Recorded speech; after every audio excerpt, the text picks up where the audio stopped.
Bon, Seigneur, merci en tout cas pour la réunion. Seigneur, merci pour la pluie. Du moment qu'on n'est pas dehors, je te dis merci pour la pluie, Seigneur. Ça arrose les escargots. Ils prient tous avec les yeux vers le ciel. Seigneur, pas comme nous. Seigneur, merci en tout cas pour la parole que tu vas partager aujourd'hui. Seigneur, merci pour Tati qui va nous faire l'adoration tout à l'heure. Entrer dans ta présence et entre tout ce qui va être partagé aujourd'hui. Amen. Seigneur, surtout qu'on peut ouvrir nos cœurs, Seigneur, pour recevoir de ta part, ta parole. Nos cœurs, pour recevoir de toi, Seigneur, que nous soyons vraiment transformés pour chaque graine que tu as posée dans notre cœur, dans notre vie, Seigneur. On peut vraiment, avec toi, commencer à pousser, Seigneur, et surtout à enlever les voiles pour rentrer plus profondément avec toi, Seigneur Jésus. Merci pour ta présence, Seigneur. Merci parce que tu es là au milieu de nous, et surtout que ta présence se manifeste au milieu de nous. Que vraiment la parole commence à trancher profondément dans nous, que sépare ce qui vient de toi et vient pas de toi, Seigneur. Qui nous transforme et nous amène à te connaître plus, Seigneur. À te connaître plus. Merci, Seigneur. Prends notre bouche, Seigneur, et que de notre bouche sort la parole que que tu veux que se fasse ce matin, Seigneur. Il y a plein de choses que tu as mis dans notre cœur, mais que ce soit exactement ce que tu veux pour chacun de nous, Seigneur. On te bénit, on te donne la gloire. Merci, Seigneur, pour cette maison, pour ce foyer qui nous accueille, Seigneur, aujourd'hui. Bénis-le, Seigneur, à chacun de la famille, Seigneur Rodriguez. Amen. Amen. On va continuer ce qu'on avait commencé mercredi, il y a 10 jours environ. Je ne sais pas qui était connecté pour... vous avez parlé de l'Arche d'Alliance, de Obédédom, etc. Personne n'a suivi. Alors, il faut recommencer à zéro. Parce que c'est la suite. C'est l'approfondissement de la première partie aujourd'hui. Oui, on a fait un résumé de tout. La dernière fois, ça s'appelait famille, oui, familiarité, non. C'était ça le titre. La familiarité. Au début, ça s'appelait la présence de Dieu dans la maison et on a échangé. Donc, bah, c'est pas grave, on recommence, on fait un résumé ou quoi? On avait laissé. Un résumé. Oui, on avait même laissé un devoir. Oh là là. Ouais. On a laissé des messages, des paroles, je ne sais pas si vous avez vu. On avait pu. Donc, toi non plus, tu n'as pas écouté. Alors, on fait un résumé rapide. L'Arche d'Alliance. L'Arche d'Alliance qui n'est pas une idole, hein, qui est une partie du temple qui est dans le lieu très saint. Vous vous rappelez tous de l'Arche d'Alliance. C'est de l'or, il y a des chérubins, il y a plein de trucs dedans. Et c'est ce qu'ils utilisaient pour faire la guerre. C'était la présence de Dieu qui leur permettait d'avoir la victoire. Et justement, peut-être qu'à un moment, ils ont oublié que c'était pas une idole, que c'était pas un outil qu'on met comme ça. Ouais, ça y est, j'ai mon truc, j'ai gagné. Donc, ça allait aussi avec autre chose, quoi. Et donc, on a une période dans Samuel où on voit quatre périodes différentes. Mais là, c'est vraiment un résumé. Hein. Donc, l'Arche d'Alliance va être dans 4 endroits différents. Déjà, elle va être avec Élie, qui est le dernier juge de la Bible, parce qu'après, c'est Saül qui va être roi. Élie avec ses fils, hein, qui étaient super bons, ils mangeaient les offrandes, ils profanaient le temple, ils faisaient payer les femmes à l'entrée en nature. C'est vraiment la super équipe. Et donc, l'Arche d'Alliance va être là, et donc, ils vont aller à la guerre contre les Philistins, ils vont mettre l'Arche d'Alliance. Yeah, et battu. Voilà ça alors. Ça, c'est bizarre quand la présence de Dieu est là et qu'on est dans le péché total et volontairement, qu'ils le font en le sachant parfaitement qu'ils ont été repris. Tout le monde leur a dit que c'était pas bien, Samuel leur a dit, et pourtant ils n'ont pas écouté. Donc voilà, les deux fils vont être tués à la guerre contre les Philistins et le père, quand il va apprendre la nouvelle, il était obèse, il est tombé de sa chaise en arrière, il s'est fracassé le crâne. Les trois sont morts en même temps, fin d'une génération. Donc, les Philistins ayant gagné, ils sont contents, hein, les Philistins, super, on a gagné l'Arche d'Alliance. Mais alors, eux, pour eux, c'est vraiment, ils pensent que c'est un truc qu'on met devant et qu'on gagne. Donc, c'est, bah super, on va le mettre à côté du roi Dagon, enfin, notre dieu Dagon, moitié poisson, moitié truc, dieu de la Mésopotamie, de la semence, de la reproduction. Et pas de chance, Dagon, il se casse la figure à chaque fois qu'ils le mettent à côté. Au début, il tombe doucement, après, il tombe fort, et à la fin, il se casse en plein de morceaux. Ils disent waouh, bizarre quand même, c'est ça va. Puis après, il dit c'est bien, qu'est-ce qui se passe? Oh, j'ai des hémorroïdes. Ils commencent à avoir tous des hémorroïdes, des tumeurs, partout sur la peau, enfin, tout va mal, quoi. Donc, pendant 7 mois, ils vont l'avoir. Donc, il y a 5 villes principales dans dans la bande de Gaza. Hein. Donc, le premier, c'est Ashrod, je crois. Ashrod, qui est toujours d'ailleurs, c'est une ville portuaire. Et donc, ils vont l'amener de ville en ville, le cadeau empoisonné. Parce qu'à force, c'est assez. Il dit, mais pourquoi tu me la donnes? Non, puis il se repasse le truc sans arrêt. Donc, à la fin, il dit, bon, ça va pas. On voit que l'Arche d'Alliance chez l'ennemi, bah, ça provoque exactement l'effet inverse. La présence de Dieu dans l'ennemi détruit tout. Ils voient que Satan ne résiste pas à la présence de Dieu, quoi. Victoire pour nous, en tout cas. Donc, il décide de la redonner au peuple israélien, avec plein de trucs. Hein. Il faut qu'ils donnent des offrandes, il faut qu'ils offrent des souris en forme de tumeur, hein, toute une superstition qu'ils vont faire comme un. Bah, bref, ça ne marchera pas non plus, mais bon, après avoir tué quand même un paquet d'hommes, 50 000 hommes, 60 000 hommes chez les Philistins, ils vont enfin pouvoir s'en débarrasser. Ils vont la donner donc à Abinadab, dans la ville de Keria de Tarim, je crois, un truc comme ça, c'est-à-dire la ville des bois. Et puis Abinadab, on suppose que c'est un lévite, on va en parler après d'ailleurs, et il va consacrer son fils, Aliazar, c'est ça? Ils vont le consacrer, on a bien marqué, il va être Kadosh, Kadosh. Bon. Et le mot consacré, c'est Kadosh, puis ils vont le consacrer, je ne sais plus ce qu'ils disent, mais ils disent 2 fois le mot, c'est-à-dire qu'il va être, comment dire, promu lévite pas par héritage, quoi. Parce qu'il y a eu un moment, il y a eu plus assez de lévites, donc ils étaient forcés de former des gens pour qu'ils se chargent de l'arche. Donc on voit que pendant 20 ans, l'arche va rester chez Abinadab, et elle est oubliée de tout le monde, quoi. C'est devenu un meuble qui reste dans la maison, on n'en fait rien du tout.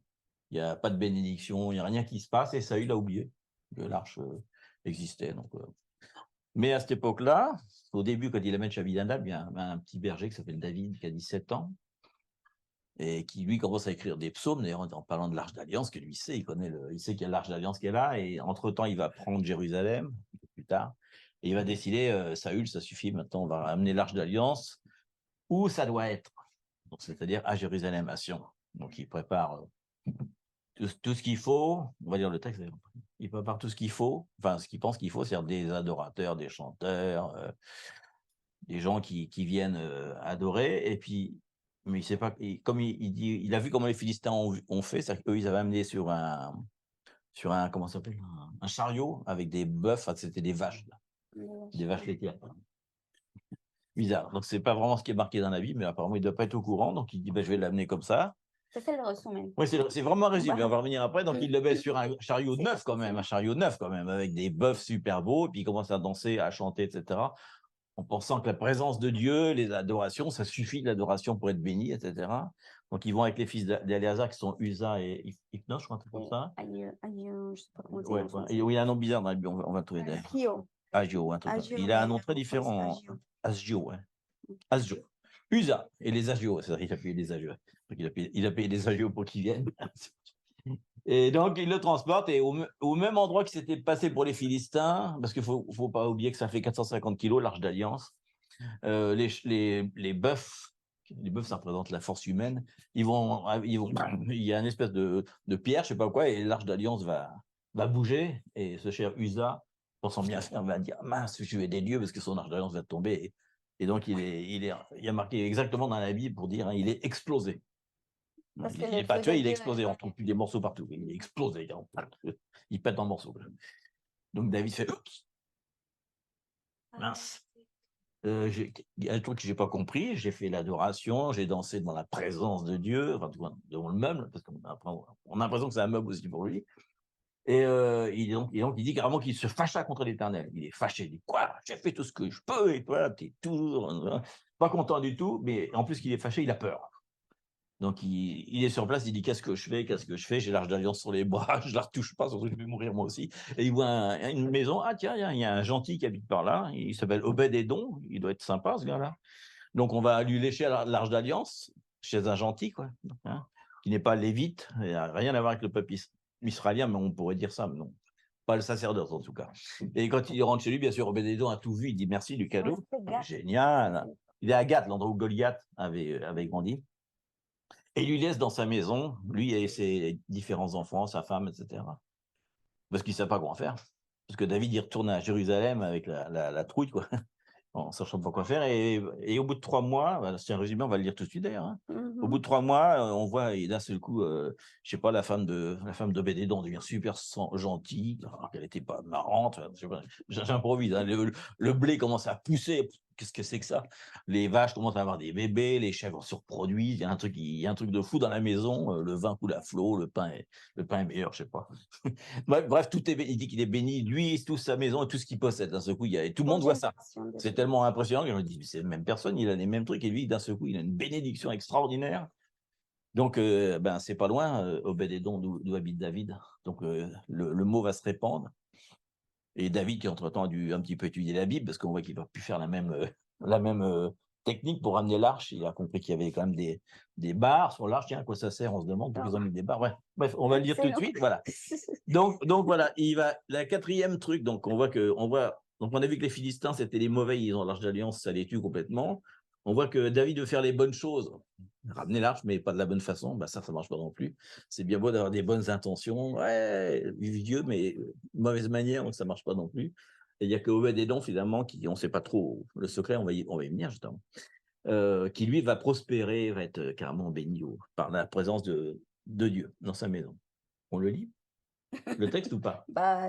Non, mais on peut le résumer, non? Si vous voulez. Ou oui, pourquoi pas. C'est ça. Alors, il y en a plusieurs, parce qu'il y a Chronique qui en parle, Chronique et Samuel. Mais c'est dans 1 Samuel et dans 2 Samuel. Dans 1 Samuel, c'est Abinadab, et dans 2 Samuel, c'est Uza et Obed-Édom. Les deux, non, rapidement. Et ce qu'on a. Bon, bref. Donc, on disait d'ailleurs, pour que la présence de Dieu soit efficace dans ta maison, obéis donc. Obéis donc.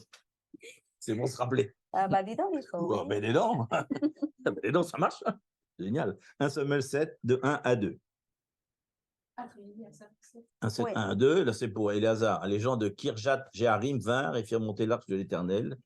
Ils la conduisirent dans la maison d'Abinadab sur la colline, et ils consacrèrent son fils Éléazar, donc Kadosh Kadosh, pour garder l'arche de l'Éternel. Il s'était passé bien du temps depuis le jour où l'arche avait été déposée à Kirjat Jéarim.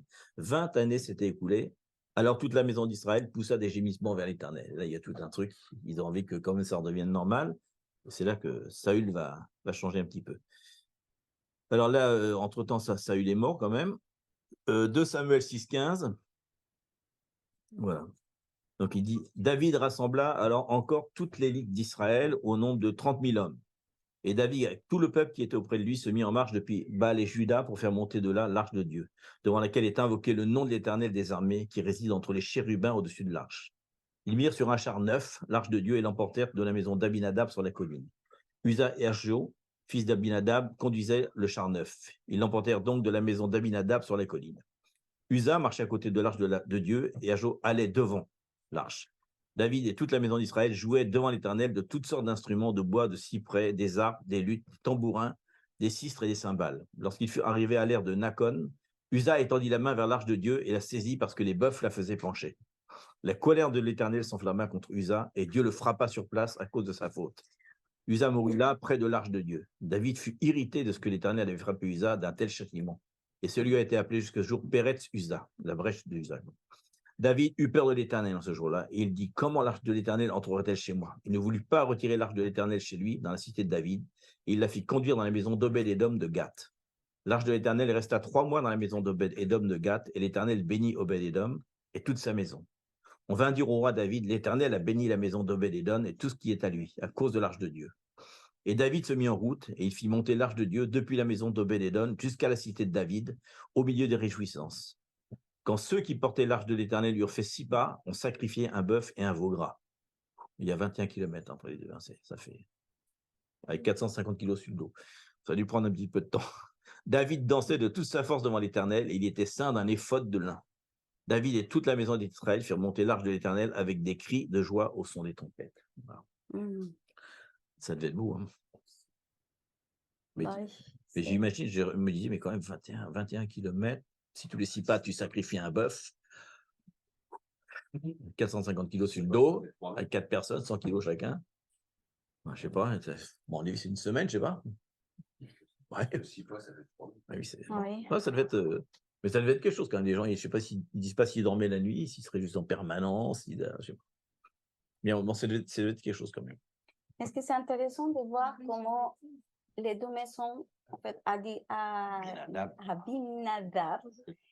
et on voit que vraiment c'est comme si c'est un cadre, on peut dire, parce que c'est Saoul, qui c'est le roi, et il y avait aussi Élie, et aussi Abinadab. On voit que même tous connaissent la présence du Seigneur, tous connaissaient l'âge de l'Alliance, savaient la puissance qu'il pouvait avoir. Même les Philistins savaient que de la voir, il y a une puissance, c'est la présence de Dieu. Mais c'est la question qu'on s'est posée quand même sont 20 ans. Et rien ne s'est passé. Et des fois, on est l'habitude, et je viens chez nous aujourd'hui dans notre vie. Combien de fois on connaît le Seigneur, on connaît la présence, on sait qu'il est, tout. Mais finalement, on s'est habitué à voir la présence du Seigneur. Et là, il y a quelque chose de différent entre Obed-Edom et Abinadab, évidemment. Mais comment tout peut se reproduire? Comment on peut accueillir la familiarité de la présence de Dieu ou la familiarité d'être chrétien? On est chrétien, mais finalement, il n'y a pas vraiment une intimité. Qu'est-ce qu'il y a entre les deux, finalement? Si on voit aussi à Jésus, on vient à Jésus. Jésus avait dit en Matthieu, tout là, Je peux le faire Matthieu 13. Peut-être que Marine a froid, parce qu'elle est juste derrière l'Alban quand même. Ah oui, c'est vrai. Non, mais si. Non, non mais c'est vrai qu'il fait pas chaud. Là, c'est bon? La chaleur de l'éternel. Mais là, ça va aller mieux déjà. Non, parce que ça. Voilà.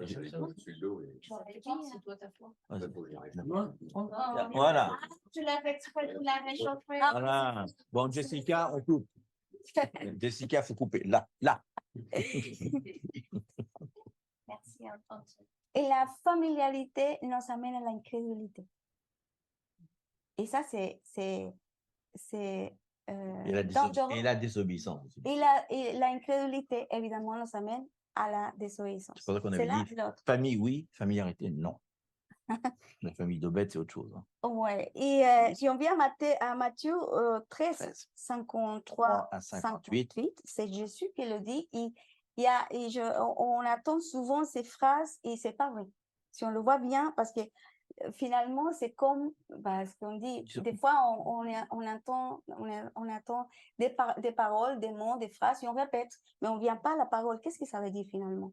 On doit rentrer dans la parole. Et ça, c'est vraiment important. Donc, on va lire Matthieu 13, 53, 58. Il dit, lorsque Jésus eut achevé ses paraboles, il partit de là. S'étant rendu dans sa patrie, il enseignait dans la synagogue, de sorte que ceux qui l'entendirent étaient étonnés et disaient, d'où lui viennent cette sagesse et ces miracles? N'est-ce pas le fils du charpentier? N'est-ce pas Marie qui est sa mère? Jacques, Joseph, Simon et Jude ne sont-ils pas ses frères? Et ses sœurs ne sont-elles pas toutes parmi nous? D'où lui viennent donc toutes ces choses? Il était pour eux une occasion de chute. Mais Jésus leur dit, un prophète n'est méprisé que dans sa patrie et dans sa maison. Et il ne fit pas beaucoup de miracles dans ce lieu à cause de leur incrédulité. Il ne dit pas à cause de leur familiarité. Non, de l'incrédulité. Mais il en a fait quelques-uns des miracles. Le fils de charpentier. C'est pourquoi elle veut bien dire des choses ici célèbres. C'est qui lui? Ouais. Mais des fois, entre nous, je dis, c'est pas bien ce qu'il va dire, mais c'est façon évangélique, culturelle, qu'on dit, il c'est religieux. Ah non, je ne peux pas être un prophète dans ma maison. Pourquoi? Parce que Jésus a dit ça. Et c'est pas vrai. C'est pas vrai du tout. C'est en fait qu'il n'y a pas le nord. On est tellement, on croit aux autres qu'on ne croit pas que chez nous, dans nos maisons, il y aura des prophètes, il y a des paroles vivantes au milieu de nous. Et on peut mépriser la parole vivante qui habite chez nous. C'est ça la différence. Ils disent aussi quelque chose, ils disent, elles sont où ces 4 ans de théologie là? Il a fait, c'est quelle église qu'il a fait? C'est quelle école? Parce qu'il n'avait pas étudié, comment ça, il ne peut pas enseigner, il ne peut pas faire de miracles. Ils disent, c'est carrément pas juste, il n'est pas rabbin, lui, qu'est-ce qu'il fait dans la synagogue? Au début, c'est bien, mais à la fin, finalement, non. Donc, c'est ça, c'est si on amène aujourd'hui la parole, c'est pour ça que c'est vivant, on peut voir la différence et après on va voir comment Obédédom a changé. Et si on voit la culture, et on vient aujourd'hui, il y a un peuple qui se sépare. Ça veut dire que dans les contextes de l'histoire, il y avait Saoul, même il connaît l'alliance. Pourtant, il doit, si je veux gouverner, je vais gouverner avec la part de Dieu parce que c'est Dieu qui l'a choisi.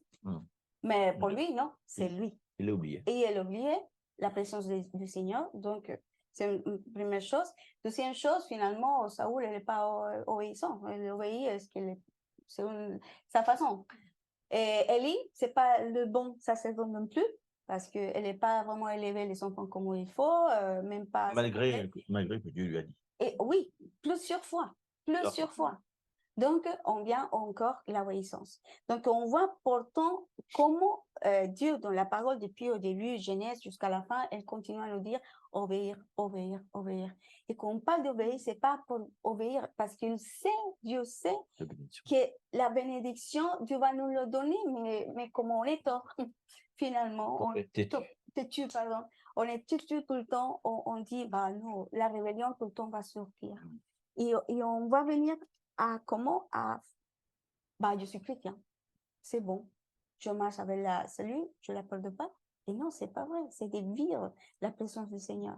Donc si on voit les contextes, on peut voir qu'il y a une séparation, ou en avant et une après, quand David vient, quand Samuel comme sacerdote vient, et aussi c'est une séparation. Samuel, disciple de Élie.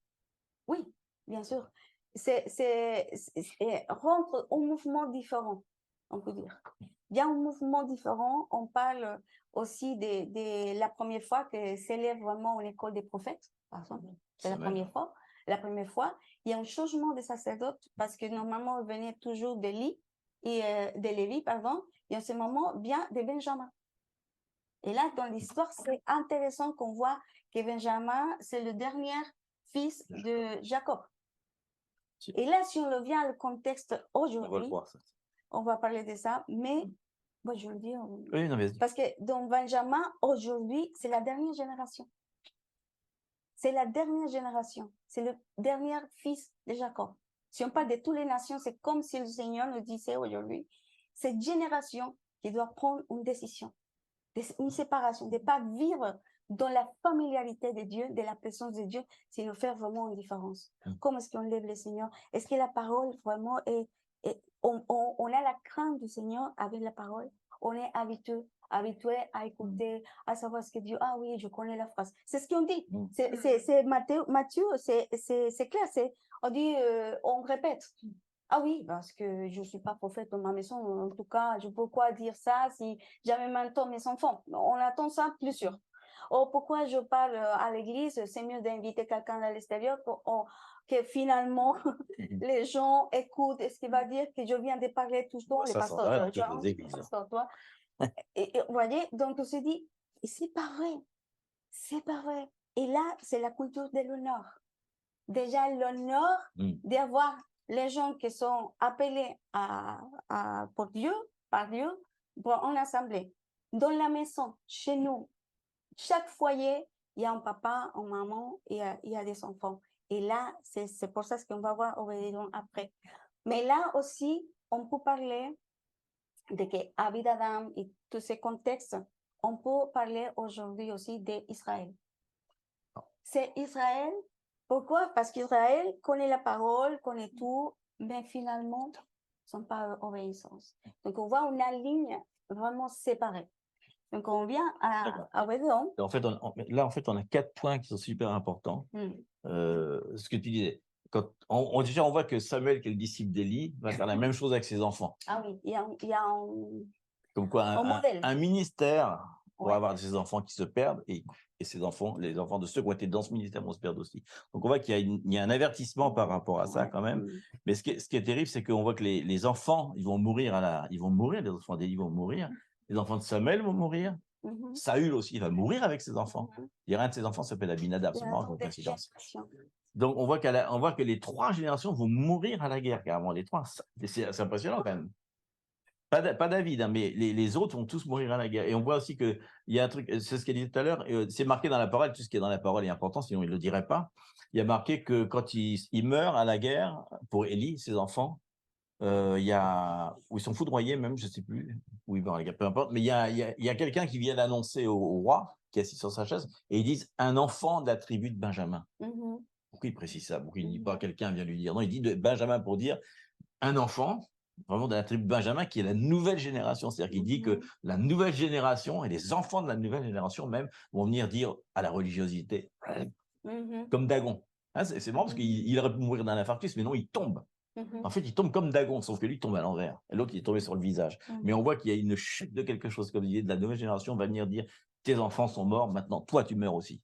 Donc, les enfants de la religiosité sont morts, maintenant, nous, on prend la suite. C'est quand même impressionnant parce que beaucoup, ils précisent ça. Quoi. Pourquoi ils disent ça quoi. C'est vraiment, moi, ça m'impacte vraiment. Et puis de voir cette génération qui reproduit là, ce qu'ils avaient entendu faire des autres, finalement, ils ont vu mal, donc ils continuent le mal. Quoi. Et les deux, pourtant, Samuel, qui est quand même, il va quand même mais jamais s'occuper des enfants. Ils vont quand même, il y a un truc avec la génération là-dedans. Et en effet, bon, par rapport à maintenant sur un plan plus profond, peut-être de voir que c'est un gentil qui va prospérer et un Lévi qui va rien se passer, ça rappelle Romains 11:11, hein, quand il dit je demande donc quand les Juifs ont trébuché, sont-ils tombés définitivement? Certainement pas. Mais grâce à leur faute, les autres peuples ont pu obtenir le salut de manière à exciter la jalousie des Juifs. Donc ça parle que nous, dans les derniers temps, les gentils, on aura la présence de Dieu et on a la présence de Dieu dans nous. Et la présence de Dieu, pour eux, chez les Juifs, c'est devenu une religiosité. D'ailleurs, la preuve, c'est qu'on va le voir à la fin, ils veulent reconstruire un temple, ils veulent reconstruire une arche d'alliance, physiquement, quoi. Ils veulent reconstruire un meuble. Alors, on va voir à la fin ce qui est dit dans Jérémie par rapport à ça. Quoi. Donc, ils veulent faire, ils veulent revenir d'ailleurs, ils nous disent, pourquoi? Parce qu'ils disent que est-ce que le retour de Jésus c'est important? Tu te rappelles, on avait posé la question des Juifs, ils avaient dit non, ça n'a pas d'importance le Messie. Ce qui compte, c'est que le temple soit reconstruit, qu'on puisse reprendre les sacrifices. C'est ça qui est important. Le Messie, c'est accessoire. C'est ce qu'ils disent, hein, texto. Ils leur disent de face, j'en reviens pas de ça. Non, ils disent. C'est une branche. Mais ils disent c'est ainsi. Ce qui nous intéresse, c'est qu'il y ait des sacrifices qui reprennent enfin, quoi. Et donc, quand ils vont voir que ça ne marche pas du tout et qu'ils vont être poursuivis, la moitié de la population va être morte, il le dit hein, dans Matthieu 24. Et nous, on va être dans la bénédiction, c'est vrai, ils vont être super jaloux, ils vont dire, mais nous, on veut notre Dieu. En plus, ils vont voir que c'est leur Dieu. Ils vont comprendre que nous, ils voient déjà les messianiques. Les messianiques essaient de leur dire, mais non, nous, c'est votre Dieu, c'est le même Dieu qu'on sert. Donc là, on voit vraiment la jalousie qui va arriver. Donc ça veut dire que Obed-Edom, dans notre système, il va y avoir une bénédiction d'un peuple gentil. On dit qu'il va y avoir une récolte, il va y avoir une bénédiction. Et eux, au contraire, ils vont être persécutés. Donc il va y avoir, dans ces derniers temps, une espèce de jalousie qu'on va voir après dans Jérémie. Donc je pense que toute cette partie comme ça des Philistins, eux qui sont maudits, puis après le peuple juif, donc ça c'était avant, c'est le déluge. On peut dire que les Philistins, ce serait le déluge. Ensuite, il y a le peuple d'Israël et maintenant les gentils qui sont bénis parce qu'ils ont compris que l'arche d'alliance, on va le voir juste après, ils ont compris que ça a un rapport avec le sang de Jésus. On va voir que le sang de Jésus va changer toute la donne. Quoi. Parce qu'en tout cas, David le dit, c'est marqué dans le texte, que c'est à cause de l'arche d'alliance qu'ils furent bénis. Parce qu'on pourrait dire, non, c'est coïncidence. L'arche d'alliance arrive, ils sont bénis. Non, il dit bien, il fut béni à cause de l'arche d'alliance. Donc, on va voir pourquoi l'arche d'alliance bénit une maison. Quoi. Parce que ça va bien. Et ce qui est important, justement, dans ces dernières générations, que c'est nous, en fait. Parce qu'on pense que la dernière génération pense que les enfants, non, c'est nous. Nous, c'est la dernière qui va voir vraiment. Nous, on ne sait pas, mais peut-être oui. Que Jésus va venir, mais c'est justement sa décision de que nous pourrons comprendre ce qui est vraiment l'âge de l'alliance, ce qui est la présence de Dieu dans nos foyers et pas reproduire. C'est pour ça que pour nous, on parle en tant que leader de papa spirituel ou de pasteur, comme vous voulez le dire. Pour nous, il y a la crainte de Dieu. Parce que qu'on voit Élie, qu'on voit Samuel, comment reproduit une mauvaise génération de sacerdotes, nous, en tant que sacerdotes, on parle aussi ici en tant que communauté, mais aussi en tant que famille aussi, des parents. Mais on peut pas, on peut arrêter ou changer plutôt une génération que c'est mauvais, avant qu'il soit trop tard. Avant que ce soit trop tard, exactement. Et c'est nous, en ce moment, qui se dit, parce que dans la parole, elle dit, dans le dernier temps, il y aura des pasteurs qui forment le cœur de Dieu. Et là, il dit, waouh, c'est ça ce que Dieu nous parle des derniers moments. Et Dieu nous parle, et c'est pour ça que le mercredi, on avait dit, c'est le moment de rentrer vraiment dans la profondeur de la parole. On parle ici, mais on vous invite vraiment à rentrer à la lumière. Oui, parce qu'il le dit que dans les derniers temps, des bergers vont apparaître qui auront la sagesse, mais aussi la connaissance des choses profondes de Dieu. C'est ce qui est marqué dans Jérémie. Mais c'est les deux à la fois. De rentrer en tant que famille spirituelle, mais aussi en tant que des foyers. Parce que finalement, l'Église, c'est conforme. Des petites cellules. Chacun de nous est important. On n'est pas dissociés, au contraire, nous sommes vraiment un mouvement de séparation entre la vérité et le fort mouvement religieux qui avance. Parce que la religion sera toujours avec, toujours. Donc, c'est nous de choisir et de dire, bon, on fait un stop, attends, on va faire le bilan de nos vies chrétiennes. C'est ce qu'on dit, on va faire quoi? Est-ce qu'on va rentrer de continuer à être enfant? Est-ce qu'on va continuer d'être adolescent? On va prendre la décision aujourd'hui, dit, on va rentrer dans la maturité. On avait parlé une fois de grandir dans la stature de Christ. Et grandir à la stature de Christ, c'est de rentrer à la maturité. Et ça, une décision commune en tant que famille spirituelle, mais aussi en tant qu'individu, personnellement, chacun de vous, mais aussi en tant que foyer. C'est important. Parce que la société, et c'est ce qui s'est passé finalement. On voit l'histoire, Saoul, Élie, il n'y a aucun référent en fait. Il n'y a aucun modèle, si on peut dire. Au contraire, s'il y a un modèle, ça répète le modèle. Et c'était justement de dire, Seigneur, aide-nous, Seigneur, aide-nous à rentrer dans la décision de chacun de nous. Bah, déjà, une décision, et après, le Seigneur, évidemment, va nous aider. Donc, on va rentrer. Et là, pour finir cette partie, c'est important de dire que tout ça vient pour la familiarité, pour manquer de la crainte du Seigneur, à cause de la familiarité, à cause de la familiarité, à cause de l'incrédulité, parce que tout ces chaînes. Manque d'honneur aussi. Manque d'honneur, de la présence de Dieu. Et là, c'est exactement. Comme et dans la un couple, on s'habitue à sa femme, puis on est. Voilà, c'est un peu la même chose que le mariage, n'est pas différent de ça. Oui, et c'est l'obéissance en fait. Ouais. C'est la base, c'est l'obéissance. Alors, donc, on vient justement à parler d'obéissance. Il y a tellement de choses à dire qu'on ne sait pas par où commencer. C'est tellement vaste le sujet, tellement énorme, mais on ne peut pas tout faire. Non, parce qu'on vous laisse en tout cas, voilà. En tout cas, il y a un truc pour nous qui est intéressant. Je pense qu'on va dire, mais comment je pourrais être béni comme Obédédome? On est quand même, Seigneur, quand même, merci, hein, la présence de Dieu, mais si je peux être béni, ça va être cool quand même. Hein.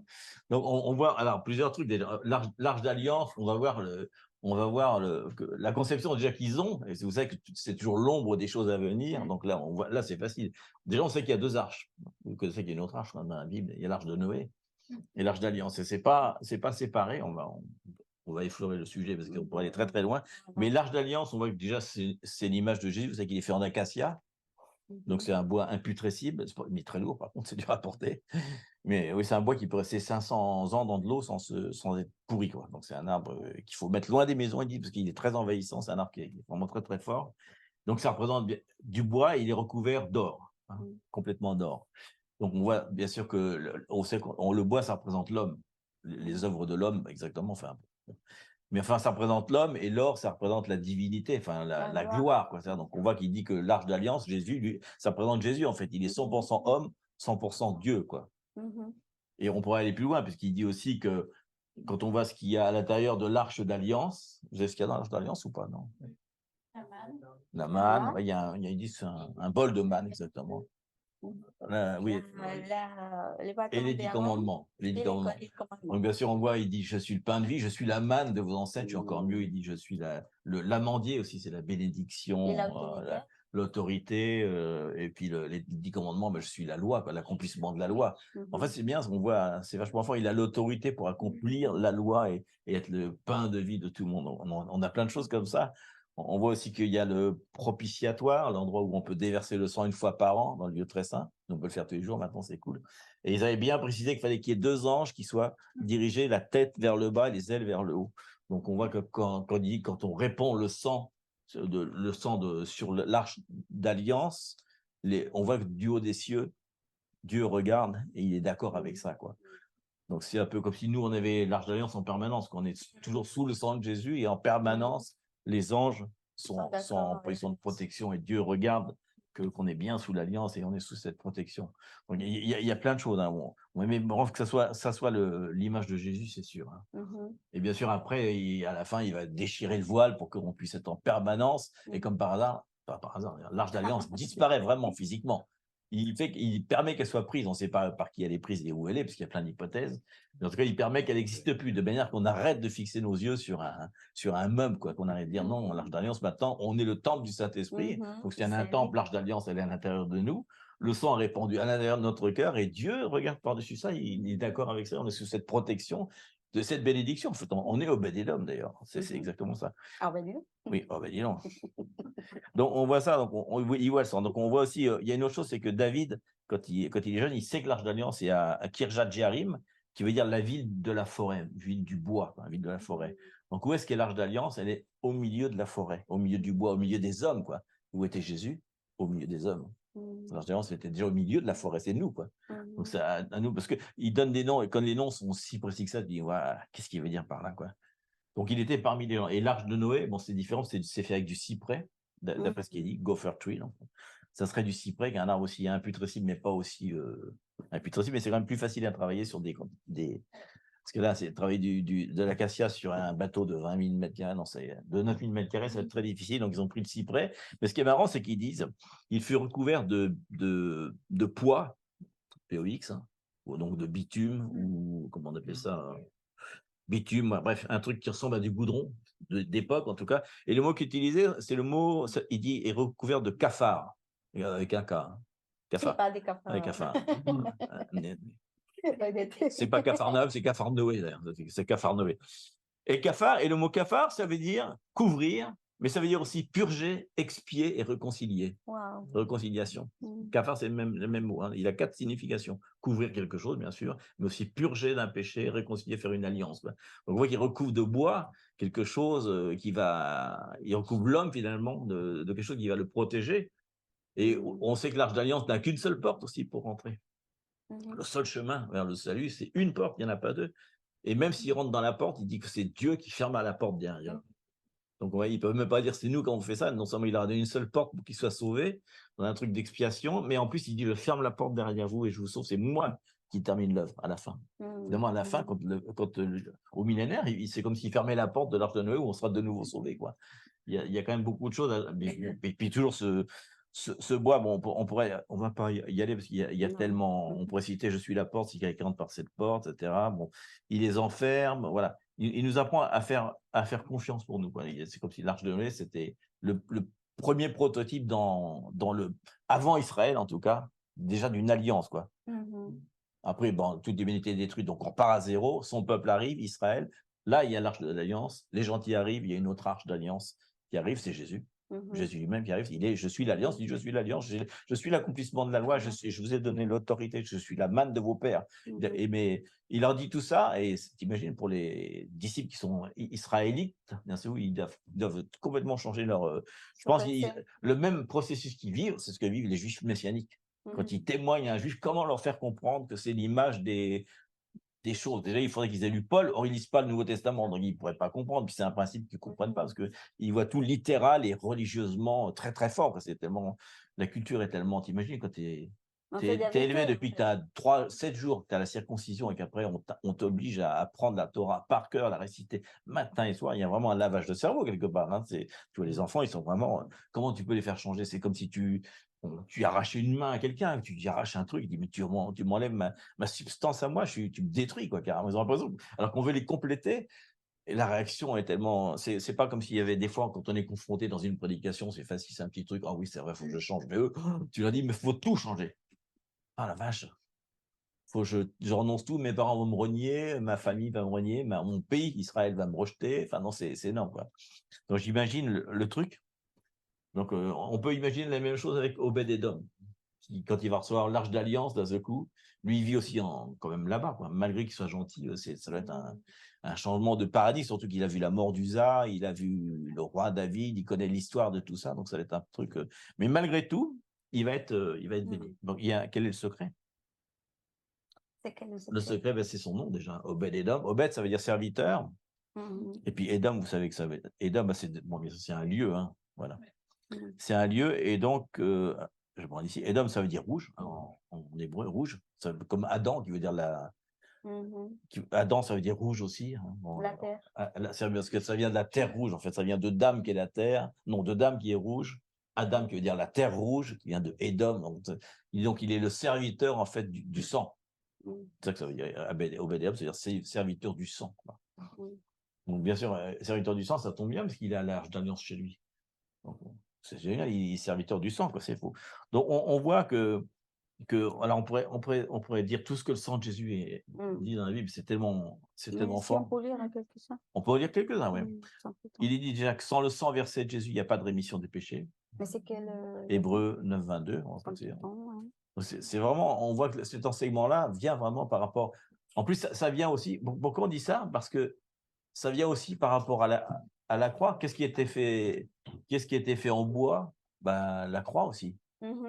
On voit encore une fois que c'est la croix. D'ailleurs, il y a un dessin, je vais vous trouver. Quand on met en 3 dimensions l'Arche d'Alliance et qu'on l'écrase, ça fait la forme d'une croix.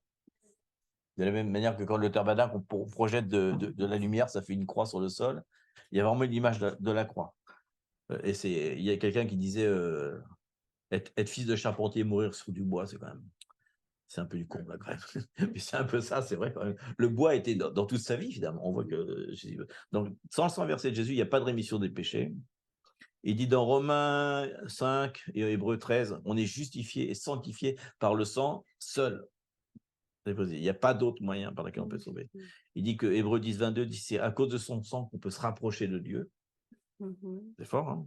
Et lorsque Jésus va prendre la Sainte Seine, il va dire cette coupe est la nouvelle alliance en mon sang. Il en dit, et faites ceci en mémoire de moi toutes les fois que vous en boirez. Donc, il montre à nouveau l'importance de valoriser le sang. Et voilà encore un truc de familiarité quand on prend la Sainte Seine. On peut voir ça comme un truc tout à fait banal, sans rituel, ouais, ou penser que c'est juste un rituel, parce que d'ailleurs, il le dit, c'est en mémoire de moi. Parce que certains ont été à l'extrême en disant le sang se transforme, d'un seul coup, on a le sang de Jésus réel qu'on boit, quoi. Comme la transmutation, donc mais voilà, l'importance c'est comme il disait à ce moment-là, rappelez-vous de tout ce que je viens de dire. Vous êtes sauvés que par mon sang. Il n'y a que l'œuvre à la croix qui peut vous sauver. C'est pas votre nom de famille, le nom de votre église, ce que vous avez fait, etc. Il n'y a rien qui peut vous sauver à part mon sang. Donc ça, c'est important. Et pareil, il demande aux Israélites de mettre le sang sur du bois aussi pour qu'ils puissent passer par-dessus. On voit que la croix, c'est encore une porte par laquelle on traverse sous le sang. En fait, on a encore l'image de l'Arche d'Alliance, finalement. On est arrosé par son sang et on voit qu'on est béni par le ciel, quoi. Donc, c'est important. Donc, on voit que la position d'Obed-Edom, c'est sous le sang, serviteur du sang. Et donc, du coup, quand Dieu voyait sa maison, il voyait comme s'il voyait Jésus, quoi. Puisqu'il voit à travers le sang de Dieu, il dit cet homme-là, c'est un homme de Dieu. Donc la bénédiction vient sur lui. Donc c'est le secret de Obed-Edom, c'est le secret pour nos familles, pour nos églises, pour nos familles. Si on reste, et la génération, si on reste sous la bénédiction de la croix, le sang de Jésus, etc., il y a une bénédiction qui vient sur nous. Donc l'arche et la présence. Parle de ça, justement. Parce que maintenant, il dit que le Saint-Esprit vit en nous. Il dit que l'Arche d'Alliance, c'est nous. Nous sommes l'Alliance, nous sommes les témoins de l'Alliance. On est sous une nouvelle alliance. Alors nous, c'est marrant parce qu'on est peut-être sur une nouvelle alliance. On a l'impression que dans les derniers temps, il y a une alliance différente, un peu plus grande qui est en train de se faire. Enfin, en fait, je crois qu'il fait une alliance avec chaque génération. Il renouvelle quelque chose. Il a fait ça. C'est la façon, peut-être. Il y a une chose qui c'est intéressant quand on parle de David, quand il prend l'alliance. Parce que l'âge, en fait. L'intention de David, c'est clair, c'est honnête, de porter la présence de Dieu à Sion, mais surtout au milieu de son gouvernement, pardon, du gouvernement. Ça veut dire que c'est la première chose dans sa vie et le plus grand, c'est ça, qu'il soit lui le chef, en fait. Et là, c'est bon. Mais on voit aussi donc, on manque de David parce qu'il ne connaît pas exactement la façon. Ça veut dire que dans ces 3 mois, elle doit y aller à Lévitique et regarder bien la loi. À Chronique, oui. À Chronique Ouais, où ils disent que seuls les Lévites ont le droit de porter, que les serviteurs qui sont des Kyriatites, elles n'ont pas le droit de toucher, ils ont le droit de la garder, mais pas de la toucher. C'est le cas la bizarre. façon de porter, il y a plein de choses qu'on peut rentrer dedans et vraiment c'est la bonne chose, mais de la mauvaise façon. Quoi. Exactement. Il n'a pas respecté le protocole quoi, que Dieu a dit. Mais pour nous, qu'est-ce que ça signifie ça? C'est d'y aller à la parole. Ça veut dire, si on comprend plus la profondeur de ce que Dieu nous parle à travers de la parole, on peut arriver plein de choses. C'est comme si nous, c'est comme, non, c'est la vérité, c'est la vérité en fait. On a plein de bénédictions, mais on ne connaît pas parce qu'on ne lit pas la parole. Ou l'inverse, on n'a pas de bénédiction parce qu'on ne lit pas la parole. Oui, exactement. Il se passe 20 ans, comme chez Abinadab, 20 ans, il n'y a rien. Il n'y a rien passé. Et pourtant, Abinadab, c'est un Lévite, donc lui, il connaît bien le texte. Lui, il connaît bien le texte. Hein. Et c'est des marchés, il ne connaît pas la présence. Ce n'est pas suffisant de connaître, par exemple, comme Abinadab, la connaît, mais ne l'accesse pas. Vraiment mal sur ce que Dieu dit. Donc, c'est les deux choses. Donc, c'est justement de les connaître, d'ouvrir les commandements, la parole, et de marcher sur la grâce que Dieu nous donne chaque jour. Parce que sinon, on vient avec la force. Parce que si on voit la façon comment s'est déplacé l'âge, c'est à travers de la vache. Et c'est à travers de la force. Oui. Que David a fait. Le bœuf représente la force de l'homme. Oui, et Usa lui-même va vouloir faire sa propre force. Et il y a marqué aussi qu'il chantait, hein, c'est marqué, c'est un détail entre les deux passages, il dit qu'ils chantaient de toute leur force, de tout leur entendement possible. Et ils choisissaient les chansons, quoi. Ils chantaient, waouh. Ouais. Mais alors que l'autre, c'est pas marqué, il y en a juste qu'ils adoraient, c'est tout. Ils n'ont pas voulu chanter plus. Oui. Ils ont dit, oh là là, on va pas faire nos. En fait, ils ont essayé d'enlever tout ce qui est par mes propres forces, quoi. Ouais. Mais c'est la façon de Dieu. Donc, des fois, il y a des promesses pour nous, évidemment. Il y a des promesses, mais on peut dire, Seigneur, c'est à la force que je vais faire ces promesses. Non, c'est la grâce du Seigneur. Et écouter la direction du Saint-Esprit. C'est pour ça que nous sommes aussi, quand on parle, on peut faire des rituels, ou religieusement des choses, ou laisser conduire pour le Saint-Esprit. Si on connaît la parole, on la connaît, aussi Seigneur, qui rentre entre nous, que ton esprit vient et nous transforme ce qu'on vient de lire pour marcher sur ce qu'on entend aujourd'hui, par exemple. En tant que famille, pareil, des prières, de chercher la parole ensemble, de savoir comment est-ce que le Seigneur nous va nous guider selon lui. Et on porte la présence. On laisse la présence qui se manifeste au milieu de chaque famille. En tant que famille spirituelle, pareil. Donc, c'est vraiment, c'est un modèle biblique de porter la parole et de porter la présence de Dieu au-dessus de nous. Que lui soit le chef, que lui soit qui nous guide, que sa présence vraiment prenne toute la place dans notre cœur et dans nos foyers et dans la communauté. C'est notre cœur, mais aussi d'étudier profondément. Parce que des fois, quand on n'écoute pas, on répète, est-ce qu'on écoute? La parole, c'est des formes. Et bien simplement, je pense que je veux, pour moi aujourd'hui, mais on ne rentre pas vraiment dans la profondeur de ce que ça veut dire. Donc on a vu les 4 patrons, c'est-à-dire que la présence de Dieu en tant qu'idolâtrie, ça ne marche pas non plus. Non. La présence de Dieu défait les ennemis, ça c'est sûr. La présence de Dieu sans la connaissance, ça n'amène pas non plus. C'est pas de malédiction, mais pas de bénédiction. Il n'y a rien. Et le 4e, c'est vraiment ça. Et alors, ce qui est surprenant dans Gad, qui était un gentil, le détail est marrant, c'est que quand David reprend l'arche, toute la famille d'Obed-Édom va quitter sa maison pour le suivre. Ils vont tous devenir portiers. Il va y avoir 64 enfants, ce qui est énorme. Et la bénédiction va continuer pendant 60 générations encore. Elle va continuer. On voit qu'ils vont tous être portiers de l'Arche d'Alliance. Ils vont tous être. Tous à un moment, il y en a qui vont être des financiers, des financiers de l'Arche d'Alliance. Ils vont tous avoir un rapport, mais en tout cas, l'Arche d'Alliance a été tellement impactant pour eux qu'ils en tant que gentils, ils ont dit non, il faut qu'on devienne presque hébreux, quoi. Ils les ont tous suivis, quoi. Ils ont dit on ne peut pas se passer de la présence de Dieu. Ils ont quitté leur métier, tout, et ça leur a été bien. Donc ça veut dire que quand on rencontre vraiment la présence de Dieu, en plus de la bénédiction, on cherche la face aussi. On dit non, c'est parce qu'il a compris, c'est en voyant la face de Dieu que j'ai la main de Dieu. Il dit donc surtout, je ne vais pas rester là parce que je pourrais continuer. Ça y est, je suis béni, je reste. Je continue dans la maison. Non, je veux plus que ça. Il y a un truc, je veux plus, quoi. Je veux plus, quoi. Quand on va la présence de Dieu, c'est la quatrième enseignement, quoi. Et c'est vraiment, c'est que Dieu nous, ce qui est surprenant, c'est qu'on voit que la profondeur de la parole montre parce qu'il dit rien sur Obed-Edom. Il y a 3 lignes. Il entra dans la maison d'Obed-Edom, sa maison et ses choses furent bénies. Et David l'entendit. Mais il n'y a pas de détails. C'est à nous de chercher. Mais pourquoi est-ce qu'il a été béni? Il aurait pu le dire au moins. Même pas. Il y a que David qui dit c'est à cause de l'arche d'alliance qu'ils furent bénis. Mais pas plus que ça. Il dit creuser dans cette parole. Qu'est-ce que ça veut dire le mot de la parole? Pourquoi c'est un gentil? Pourquoi c'est. Donc on voit que on pourrait passer à côté complètement du truc et ne pas comprendre, puisque la Bible ne dit rien sur Obed-Edom. On est forcé d'imaginer qu'est-ce que ça veut dire, quoi. Non, mais et finalement, pourquoi? on le dit après. Oui, pas vraiment. Si on ne regarde pas tout ce que veut dire Obed-Edom, ce que veut dire de quoi fait l'arche d'alliance, on ne comprend pas tout le plan que ça parle de Jésus. Si on est sous le sang de Jésus, si on honore ça et qu'on n'est pas dans la familiarité et qu'on honore cette présence de Dieu et qu'on n'en fait pas une idole toujours, parce que ça sera aussi vouloir toujours, on va chercher la présence de Dieu. Et c'est le plus important, mais la connaissance de Dieu, non, ça ne nous intéresse pas. On veut juste on prend la guitare à faire de l'adoration, mais l'enseignement, ça ne nous intéresse pas. Et il dit bien qu'il faut les deux. Il dit qu'il faut la sagesse, la présence de Dieu, mais aussi la connaissance de Dieu. Parce qu'à la fin, il dit, oui, Seigneur, on a fait plein de trucs en ton nom. Il dit, mais je ne vous ai pas connu. Il dit, parce que vous ne m'avez pas connu, je ne vous ai pas connu quand on n'a pas eu de relation ensemble. Donc finalement, ça n'a servi à rien, la présence de Dieu. C'est la même chose. Donc c'est un travail continuel. Bon, peut-être dire Jérémie, moi j'aime beaucoup. Pour terminer là-dessus, c'est vraiment une parole très très forte. C'est Jérémie 3, 14, 17. Si vous l'avez, vous pouvez le prendre, c'est super. J'ai fait un peu la Bible amplifiée parce qu'il y a un mot qui est traduit de deux façons, c'est pas grave. Et il dit, il s'adresse à nous maintenant, il s'adresse aux Israélites aussi, parce que c'est une parole des derniers temps.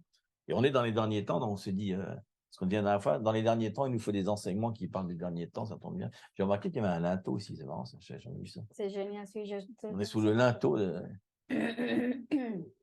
T'as du sang? Alors, oh. On coupe. Tu coupes. Tu circoncis, s'il te plaît. Circoncis-moi ça. J'avais pas pensé à ça. Non, pas une bonne idée. Non, ça serait mieux de faire une circoncision. Marlon, t'es prêt? Il y a du sang. Il y a du Santiago. Non. Il est parti, Santiago. Je sais pas, il est là. Je blague. Jérémie 3, 14, 17 dit à nous maintenant, revenez enfants rebelles, dit l'Éternel, car je suis votre époux et votre maître. J'ai mis les deux parce qu'il y a des traductions qui disent époux et maître. En fait, c'est le même mot. Je suis votre époux, mais aussi votre maître. Je vous prendrai un d'une ville, deux d'une famille. Donc là, il parle aux Hébreux. Et je vous ramènerai dans Sion. Je vous donnerai des bergers selon mon cœur. Et ça, il parle de nous maintenant, par contre. Il parle des bergers, c'est nous. C'est les gentils qui vont venir enseigner aux Juifs. Je vous donnerai des bergers selon mon cœur et ils vous paîtront avec intelligence, donc connaissance de Dieu, c'est le mot qu'il dit, et sagesse. Les deux à la fois. Donc, il dit qu'il est en train de nous préparer, nous des bergers, pour aller retourner à Sion, enseigner aux Juifs qui vont revenir, les seuls qui ne seront pas morts, et il n'y en a pas beaucoup qui vont rester. Et en ce jour-là, dit l'Éternel, on ne parlera plus de l'arche d'alliance de l'Éternel. Elle ne viendra plus à la pensée, on ne se la répandra. On ne se la on ne se la rappellera plus. Ça va pas ce que aujourd'hui. On ne s'apercevra même plus de son absence. Et l'on n'en fera point d'autre. Il leur donne cette s'il vous plaît, oubliez l'arche d'alliance et ne faites pas un quatrième temple. Ouais. Parce que le troisième temple, ils vont être tous détruits. Ils vont revenir. Il leur dit arrêtez l'arche d'alliance, c'est fini. Maintenant, ce que vous avez, c'est un berger selon mon cœur. Le cœur. Et en plus, il sera à Sion. Puis ça sera terrible, quoi. Et en ce temps-là, on appellera Jérusalem le trône de l'Éternel. Toutes les nations s'assembleront à Jérusalem. Donc, nation, ça veut dire goy, c'est-à-dire gentil. Au nom de l'Éternel. Elles ne suivront plus les penchants de leur mauvais cœur. En ces jours, la maison de Juda marchera avec la maison d'Israël. Réunion de toutes les tribus, de toutes les nations. Donc, c'est nous, quoi. Donc, il y a cette promesse de l'arche d'alliance, quoi. Elle est tellement vivante qu'il n'y aura plus besoin d'en construire une. Mais il y a aussi cette promesse qu'en ce moment, il faut former des bergers. Parce qu'on est dans l'interne des bergers. Donc, si on va enseigner Israël, ça veut dire qu'il faut avoir l'entendement des temps d'Israël. Il faut qu'on puisse comprendre ça. Si on n'a pas envie de se préparer comme si on ne comprend pas qu'on doit amener la jalousie à Israël. Et il faut qu'ils trouvent ici en nous des bergers. Ils voient, si on peut aller sur YouTube, tiens, ce gars-là, je ne comprends pas, il a l'entendement de l'Ancien Testament et il me parle d'autre chose, quoi. Ils vont dire, mais ces gars-là, là, ils vont être jaloux. Ils vont dire, mais il connaît en plus mon truc, mais il connaît encore plus. Et il y a un truc un peu comme les musulmans, tu sais, quand tu leur parles d'amour, tu dis quoi, un Dieu d'amour? On était venu une fois avec Fanny à des musulmans, ils avaient dit, comment ça? Votre Dieu, il vous aime. J'étais surpris, il dit, nous châtie. Nous, c'est une menace tous les jours. On n'est pas aimé par notre Dieu, par Mohamed. Donc, ils étaient très surpris. Et pareil pour Israël. Quand ils vont dire un Dieu qui vous aime, non, nous, on a 940 commandements dans Lévitique. Ça n'a rien à voir. Donc, il y a le même truc. Et en fait, ce n'est pas un hasard que je dis ça. Parce que là, en ce moment, dans les derniers temps, aussi bien les Arabes sont en train de se réveiller, Ismaël, Isaac est en train de se réveiller, Ismaël va aider Isaac. Mais les gentils aussi. L'inverse de ce qui s'est passé dans l'Ancien, où Isaac a aidé Ismaël. Ismaël va évangéliser Isaac. Donc, on doit être prêt aussi pour être des bergers avec sagesse et intelligence qui enseignent aussi bien Isaac qu'Ismaël, en sachant que dans les derniers temps, Romains 11, il va falloir qu'on les rende jaloux et que nous, on a la chance d'avoir beaucoup de Juifs en France, pouvoir les transformer, de les renvoyer dans leur pays comme des graines comme on le fait avec les Arabes. On les évangélise, ils reviennent chez eux, ils répandent le truc, mais comme ils n'ont pas été... Heureusement, ils sont en dehors de leur pays, parce que si tu prêches là-bas, c'est beaucoup plus dur, ils sont persécutés tout de suite, donc c'est très difficile. Donc Dieu a permis que beaucoup de Juifs soient venus en Europe, qu'ils étaient expulsés d'Espagne, et maintenant, ils reviennent, mais ils reviennent en étant différents. Et donc, il y a vraiment... On voit que finalement, on n'est pas loin, là. On a l'impression qu'on est loin, mais non. Obed-Edom et puis Abinadab, ça parle vraiment d'Israël. Ça parle vraiment de ce qui se passe en ce moment. Et ça parle de la présence de Dieu qui doit revenir et qu'ils comprennent que l'Arche d'Alliance n'était qu'un meuble provisoire comme tous les meubles qu'il y avait dedans. D'ailleurs, tout était provisoire. C'était que des symboles de ce qui va se passer maintenant. Donc, et pour nous aussi, c'est un moment de choix. C'est vraiment un moment précis dans l'histoire. On est préparé pour ce temps comme celui-ci. Ah oui. On est comme Esther en ce moment. Et vraiment, on peut dire que vraiment, on a une bénédiction énorme d'être là, de faire partie de ces générations. On est comme Esther, on n'a pas peur du roi, parce que le roi en connaît. Ouais. Il sait qu'il va mettre son truc sur notre épaule, donc c'est bien. Et que, oui, c'est ça, et que et qu'on va choisir la présence de Dieu qui soit aujourd'hui vraiment le meilleur choix de marcher aujourd'hui, de dire, bon Seigneur, de faire le bilan vraiment entre nous. Je parle, parce qu'on s'est dit les vacances, et en fait, des fois, c'est une façon de parler, mais bon, peut-être véritable. Les vacances, il dit on est en vacances, et peut-être on fait des vacances même de Dieu. Des fois, on se dit, je cours parce que je suis en vacances.